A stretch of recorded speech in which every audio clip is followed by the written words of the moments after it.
Mayong udto gikan sa Solar News Channel Manila. Ako si Menchu Antigua Makapagal.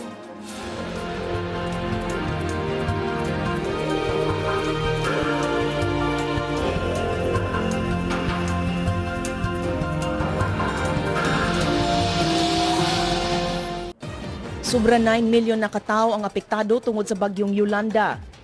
Nangabot na sa Sugbo ang dili momeno sa 2,500 ka namakwit gikan Tacloban City. Gilunupan ang Digos City kagabi nunot sa kusog nga ulan. Og nanawagan si US President Barack Obama og cash donations alang sa mga apektado sa bagyong Yolanda. Nangabot na sa Sugbo ang kinadak-ang grupo sa mga mibakwit gikan Tacloban. Si June Tariman sa detalye. June? Mencho, alang sa mga refugees gikan sa Tacloban City, ang pag-abot lang sa Sugbo, paigo na kayo nga sila makalingkawas sa kalisod nga ilang nahiaguman gumikan sa pag-igo sa bagyong Yolanda dito sa ilang siyudad sa Tacloban.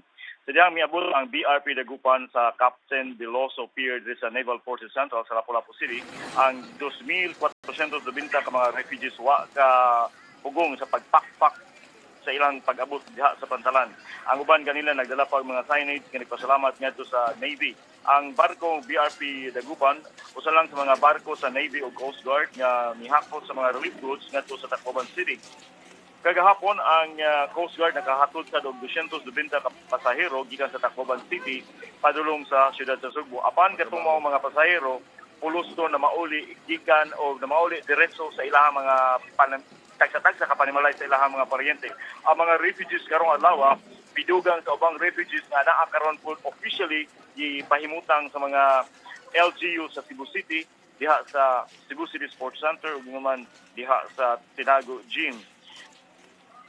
Ang diri sa Lapu-Lapu City si Mayor Paso Dadasa ni andam og tulo ka evacuation center sa tulo ka barangay aron himuong temporary shelter sa mga refugees. Ang uban kanila kining nay karon midunggo karong adlaw midiretso sa adto sa ilang mga parinti, ang uban midiretso og larga ngadto sa ilang final destination. Ang mga relief items nga giandam usab karon diri sulod sa Navforsen giapod-apod usab ngadto mga refugees nga nangayo og relief items. Apan sa pag-abot lang nila diri sa Navforsen gihatagan na din sila diretso og pagkaon, gipasnack sila sa tilugyanan sa Lapu-Lapu City Government. Ang uban ni pahimutang ubos sa medical check-up o gihatagan usab og medisina. Alang sa mga refugees, safe na sila karon sa ilahang pag-abot diri sa siyudad sa Lapu-Lapu o nanghinaon sila nga makabalik sila dito sa Tacloban City sa labing daling panahon human gibagyo ang ilang kinabuhi dito.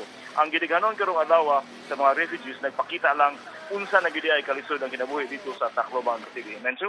June, mga pila nakabuok ang total nga mulupyo sa Tacloban nga mibakwit padung sa Cebu?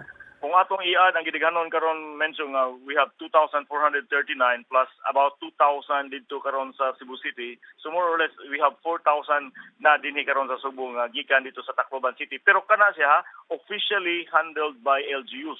Si Mayor Mike Rama sa Cebu City mihangi na sa ubang local government units diri sa lalawigan sa Subo nga mutabang kapag accommodate sa mga refugees gikan sa Tacloban City kay di masad madala og ang Cebu City lay mo-handle. Mo hinungdan na kining bus karon ang kinadak-an nga bus sa mga refugees gikan sa Tacloban City diri gidunggo sa Navforsen sa Lapu-Lapu City aron ang LGU sa Lapu-Lapu mao na say mo handle. So si Mayor Radasa do nagiandam nga tulo ka evacuation centers pero ang uban may diretso og adto sila mga paryente. Kini wa pa nilabot sa uban nga mga labi na tong kagahapon nga wala i-handle sa mga LGUs midiretso og adto sa mga balay sa ilang mga paryente o kaha midiretso og adto Taclo niadtong Bohol niadtong Manila. Menso? So, June, misulti ka nga duha ka buok ang sa Cebu City mismo nga evacuation centers ang ilang giandam tulo sa Lapu-Lapu City. Naa ba kay idea kung pilay capacity ni aning mga evacuation centers nga giandam sa local government units dinha sa Cebu? Ang Tinago Gym, usara na siya ka ordinaryong barangay gym, so maka-accommodate na siguro kinadaganan 100 kung maglingkod, kung magbarog daghan. Pero kinahanglan ipahimutang ni Mugtarong. Ang Cebu City Sports Center, dako man kay na kay it's a sports center, pero ang mga evacuation na ana nila ipahimutang ilawom sa grandstand, so di gyapon daghan ang ilahang ma-accommodate mensu. So kinahanglan ang tabang sa ubang LGUs aron ma-accommodate ang daghan pa kay mga mulupyo sa Tacloban City nga gustong moanhi dinhi o sibat dito sa maong syudad. Okay, so June, I'm sure nga medyo dugay pa ang rehabilitation sa Tacloban ug ang kanang mga duol nga area sa Tacloban. Aduna ba'y long-term plan ang local government para sa mga evacuees nga nidagsa diha sa Cebu? Suma silang gingon, Mencho, it's only a temporary shelter para sa mga evacuees. So, anak ron sa mga evacuees, kumudangop sa ilang pamilya. But ato pang paminaw niya ang DSWD kung unsa ilahang long-term plan para nining mga evacuees. Pagkakaroon, temporary accommodation lang una ilang yatag. Mientras tanto, wala pa final plan. But I'm sure it will be part of the rehabilitation program or effort unya para sa Tacloban City sa kinatibukan, Mencho. Right, daghang salamat sa imong report, June. June Tariman, reporting gikan Cebu City. Gibutyag sa Department of Energy nga kapin sa 160 ka power generator sets ang ipadala ngadto sa mga lugar nga naigo sa Yolanda. Ang mga power generator gamiton isip tinubdan sa kuryente sa mga apektadong lugar. Matod sa DOE, ang matag generator dunay kapasidad nga 2 hangtod 3 kilovolt amperes nga makapasuga nga og tulan 50 ka panimalay. Mipadala na sab ang DOE og duha ka generator sets ngadto sa Health Department alang sa ilang mga medical mission sa mga nagrabihan sa bagyo. Nakigalayon na sab ang DOE ngadto sa Armadong Kusog alang sa pagpadala sa mga generator sets ngadto sa mga apektadong dapit. Gibutyag sa Department of Public Works and Highways sa Eastern Samar nga kapin 60% na sa mga dalan sa lalawigan ang maagian na. Matod sa hepe sa Construction Section Engineer Jose Alejandro Jr., maagian na ang sagad sa mga dalan sa Borongan City paingon sa Giwan. Apan gitutukan una ang paghawan sa mga main arteries gikan sa nangaguba nga mga bahin sa dalan. Matod ni Alejandro, padayon gihapon ang clearing sa secondary ug shoulder lane sa mga dalan. Niadtong Miyerkules, giayo sab ang mga dalan sa lungsod sa MacArthur, gipaabot nga mahuman ang clearing operation sa mga dalan paingon sa Giwan karong Sabado. Dugang ni Alejandro, gipaabot nga mahuman ang pagsusi sa danyo sa mga dalan ug infrastructure sa dili pa mahuman ang semana.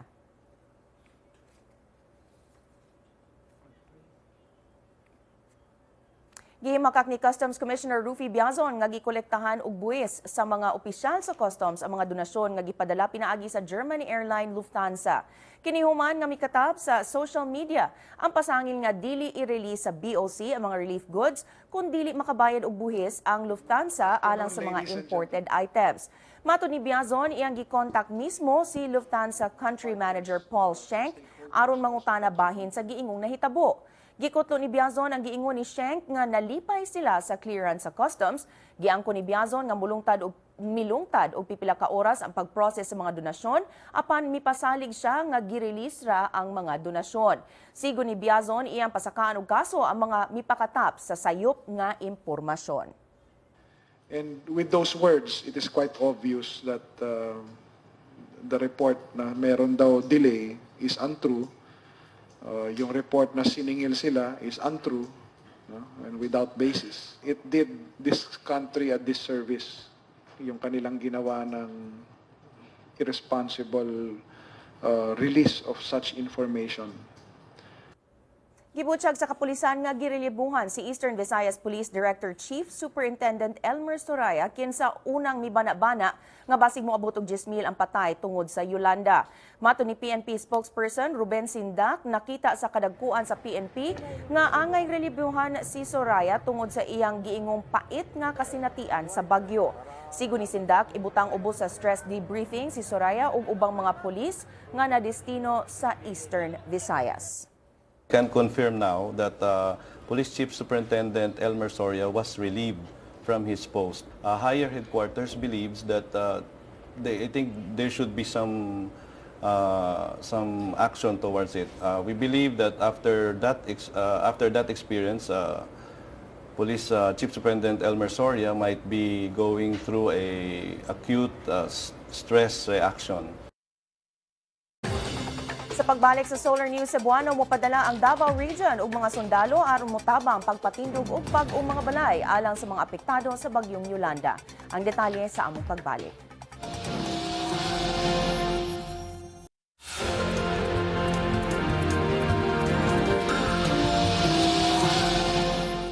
Gitanyar ko og 2 million pesos nga kantidad sa hinabang ang mga vice mayor sa nasod alang sa mga apektado sa bagyong Yolanda. Matod sa National President sa Vice Mayors League of the Philippines, Manila Vice Mayor Isko Moreno, isip usa ka national organization sa mga city ug municipal vice mayors, dako ang matabang sa ilang organization alang sa mga apektado sa bagyo, pinaagi sa hinabang nga aprobado sa mga municipal ug city councils. Giawhag ni Iloilo City Vice Mayor Jose Espinosa nga tabangan ang mga lungsod sa Kabisayan nga limitado ang calamity funds alang sa rehabilitation and relief efforts. Nang hinaot si Moreno nga inay magtinudloay kung si kinsay ang ngayong basulon, magtinabangay na lang aron i-rehabilitate ang Eastern Visayas ug ubang lungsod ug syudad nga naigo sa bagyong Yolanda. Giawhag sab ni Moreno nga muhimo og mga balaod nga mas makapaandam sa mga komunidad alang sa mga umaabot nga katalagman. Nagpadayon ang pagpadala og hinabang og team sa Davao Region alang sa mga apektado sa bagyong Yolanda. Ning higayon na mga sundalo ang ilang ipadala ngadto sa Tacloban City aron mamanday. Si Ben Tesorna sa detalye. Ben? Menchu, mopadala ang Davao Region og sundalo ngadto sa mga apektadong lugar sa Leyte nunod sa bagyong Yolanda. Apan inay armas, martilyo o gabas ang dalon sa mga sundalo tungod kay mutabang sila paghimo og mga bagong balay alang sa mga apektado sa bagyo. Gikan sa Twin Task Force Eagle sa 10th Infantry Division ng mga sundalong ipadala. Matod ni Major General Ariel Bernardo sa 10th ID, ibansay-bansay ang mga sundalo dili lang sa search and rescue apan sa carpentry ug engineering sub. Gipadala na sa kagahapon sa Davao City Government ang ikaduhang team nga mutabang sa retrieval ug medical operations sa Tacloban City. Mitabang sa Davao Light and Power Company ug mga personnel nga gilangkuban sa 4 kagang ug 20 ka linemen ngadto sa amihanang bahin sa Sugbo aron sa pagpabalik sa kuryente sa lugar lakip na sa Leyte. Samtang gibutyag sa University of the Philippines Mindanao Campus nga modawat sila og mga tinunan gikan sa UP Tacloban nga apektado sa bagyong Yolanda ug buot mo padayon sa ilang pag-eskwela dinhi sa Davao City.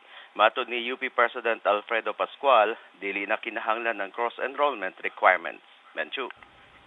Daghang salamat Ben Tesorna reporting gikan Davao City. Adunay gipahigayong briefing ang Malacañang karong orasa atong paminawon. Mao kadto ang briefing sa Malacañang kabahin sa epekto sa bagyong Yolanda. Matud ni Deputy Presidential Spokesperson Abigail Valte, gisiguro na sa Malacañang nga mapadali ang relief operations ngadto sa mga apektado sa bagyo. Dugang ni Valte nangandam na og sobra 1 milyon ka food packs alang sa mga apektado sa bagyong Yolanda. Nanghatag na sab og food packs alang sa mga apektadong residente sa Coron sa Palawan. Gibutyag ni Valte nga dunay gihimo ang grupo sa mga mayor nga muila og mga lugar nga didto ipadala ang mga hinabang alang sa mga apektado sa bagyo. Ug matud ni Valte, gimanduan na sa kagamahanan ang Marina nga muhimo og dugang biyahe gikan Matnog, Sorsogon, padulong Allen, Northern Samar alang sa paspas nga relief operations. Andam sab ang gobyerno nga mutabang og muhatag og hinabang sa mga mibakwit nga mga residente padulong sa Manila ug Sugbo. Gibutyag ni Valte nga ila nang gisusi ang taho nga dunay mga pagpangawat ug pagpanghasi ngadto sa mga apektadong residente. Humanigawas ang taho sa United Nations nga sobra 4,000 ang namatay tungod sa bagyong Yolanda. Giklaro sa Malacañang nga wala sila gitago o gipanalipdan. Giawhag sab ni Valte nga kinahanglang mas lig-on ang balay nga himuon og kun mamahimo dili na mopatindog og balay sa mga geohazard ug flood-prone areas. Gilimod ni Valte ang taho nga walay sundalo sa mga apektadong lugar, gani kanunay ang pagsusi sa kasundaluhan sa maong mga lugar. Matod ni Valte, buot moadto ni Presidente Aquino sa Leyte, ugma. Kung buot ninyo matanaw pag-usab ang episode karon sa Solar News Cebuano, i-like ang among Facebook page, Solar News Cebuano. Bisitahi sab ang among website, www.solarnews.ph. Alang sa inyong mga sugyot o komentaryo, mahimo sab ninyo kining i-email sa solarnewscebuano@solartv.ph. Ug mao kadto ang Solar News Cebuano. Hangtod sa Lunes pohon, ako si Mencho Antigua Macapagal. Daghang salamat ug pag-amping Kabisayan ug Mindanao.